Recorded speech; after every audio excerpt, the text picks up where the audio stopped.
झारखंड विधानसभा के मानसून सत्र का समापन हो गया है। सत्र से पहले जब विधानसभा अध्यक्ष ने सर्वदलीय बैठक बुलाई थी, तो माले के विधायक विनोद सिंह ने यह मांग किया था कि सत्र की अवधि कम है, इसलिए 2-2 घंटा हर दिन बढ़ा देना चाहिए। इसी अवधि में जब सत्र चला तो क्या कुछ निकल कर आया, इस पर बात करते हैं। हमारे साथ विनोद जी हैं। विनोद जी, सत्र जो चला, अनुपूरक बजट पास होने और कुछ विधेयक पास होने के अलावा कुछ हो पाया?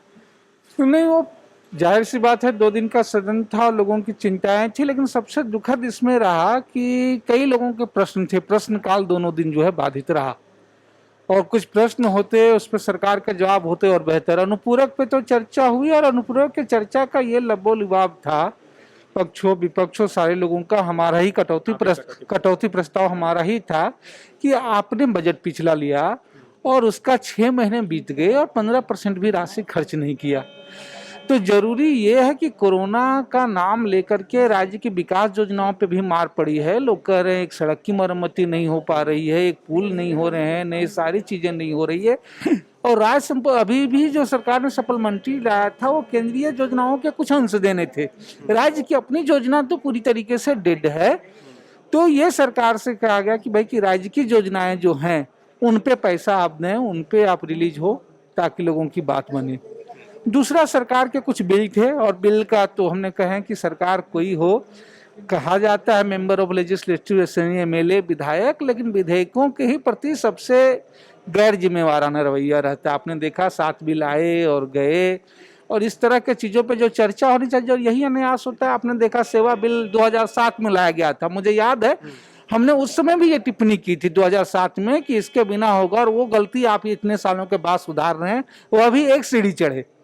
इसमें अभी भी नहीं ये कह रहे हैं कि कोई अगर नहीं किया तो आप अपील कर सकते हैं, लेकिन उस अपील में ये दंड होना चाहिए ना कि कोई विकलांग हो, कोई विधवा हो, अगर उसका पेंशन नहीं बना, उसका कार्ड नहीं बना और 6-6 महीने तक फाइल लटकी रही, किसी का जमीन का जो दाखिल खारिज नहीं हुआ समय सीमा में, तो जब तक वो दंड नहीं होगा तब तक वो व्यवस्था नहीं हो पाएगी। तो इसलिए मैं कह रहा हूँ बिलों में, इसलिए आज मोटर वाहन बिल कही थे, मैंने कहा प्रवर समिति, तो उस पर चर्चा तो आया राम गया राम होती है और ये दुखद है। कोरोना में चर्चा हुई, दुख बहुत झेले लोग ने, बहुत परेशानियां हुई, लेकिन अब थोड़ी स्थिर हुई। तो सरकार को ये करना चाहिए, आपदा है, केंद्र ने तो सर्कुलर निकाल के पैर खींच लिया कि कोई मुआवजा नहीं मिलेगा। कुछ राज्यों ने किया था, तो इस राज्य को भी करना चाहिए था, जो घोषणा नहीं हुई। लेकिन जो प्रवासी मजदूरों के बारे में सरकार की पहले से ही घोषणा थी, पिछले बजट सत्र में हमारे ही सवाल में कहा था कि राज्य के बाहर जो लोग हैं उनको 1.5 लाख, विदेशों में 5 लाख, लेकिन अभी तक किसी को नहीं मिला है। सामूहिक दुर्घटनाओं में जो लोग मौत हो जाते हैं तो चर्चा होते, तो 2 मिल गया, एक आप ही के ही द्वारा उठाया गया मसला था, बाकी लोगों को मिल गया। लेकिन जो सिंगल घटनाएं हुई हैं वो भी उसके उतने ही पात्र हैं, उनको सरकार मुहैया कराए। अच्छा, सरकार बदलती है लेकिन आपकी आवाज़ हमेशा उसी तरह से बुलंद रहती है। हम इसलिए ऐसा कर रहे हैं क्योंकि ये जो सरकार है, अभी जितने भी मुद्दे उठ रहे हैं, चाहे सहायक पुलिस का मामला हो या फिर अभी हाईकोर्ट की तरफ से जो नियोजन नीति पर सरकार हाईकोर्ट की तरफ से ब्रेक लगाया हो, सरकार 2 चीज़ कर रही है। एक कि पुरानी सरकार का पाप ढो रहे हैं, दूसरा पुरानी सरकार निकम्मी सरकार थी। क्या यह कहना वाजिब है कि कुछ करना चाहिए? नहीं, ये कहना तब तक झूठा है, आप इसके प्रति तभी ईमानदार कहे जाएंगे कि जब उनको आप सुधार कर रहे हो। ये कहना तब माना जाएगा ईमानदार कि निश्चित रूप से रघुवर सरकार ने अनुबंध कर्मियों को लेकर पारा टीचरों लाठीचार्ज चलता रहा और जाते जाते भी फिर वही व्यवस्था अपनाई सिपाहियों में।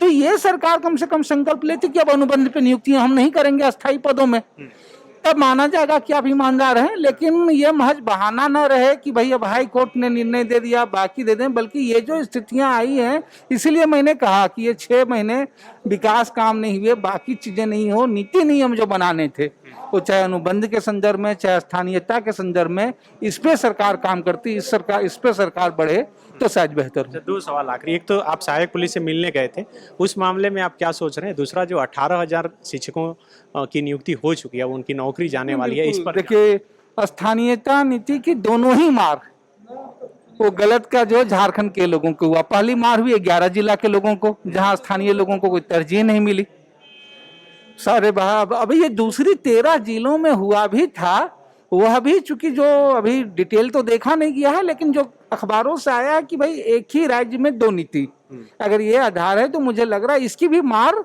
ये 13 जिलों में उन लोगों को मिली जो सबसे स्थानीय थे इस राज्य के।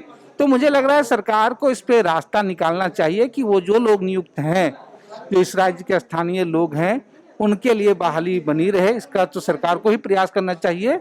लेकिन इस आदेश के आलोक में एक मुकम्मल स्थानीयता नीति बनानी चाहिए पूरे राज्य के लिए एकमुश्त। thefollowup.in. Like, share, and subscribe. www.thefollowup.in